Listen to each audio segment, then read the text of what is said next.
ಒಂದು ಸಣ್ಣ ತಟ್ಟೆಯಲ್ಲಿ ಹಾಕಿ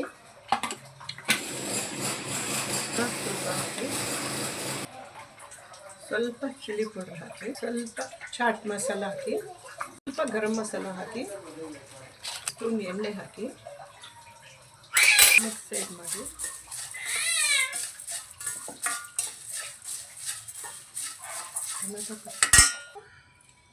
ಕ್ಯಾರೆಟ್ ಹಾಕಿ, ಚೋಚು ಹಾಕಿ ಈರುಳ್ಳಿ ಹಾಕಿ, ಕಡಲೆ ಬೀಜ ಹಾಕಿ, ಟೊಮೆಟೊ ಹಾಕಿ, ಉಪ್ಪು ಹಾಕಿ, 1 ಸ್ಪೂನ್ ಸಕ್ಕರೆ ಹಾಕಿ ಮಿಕ್ಸ್ ಸೈಡ್ ಮಾಡಿ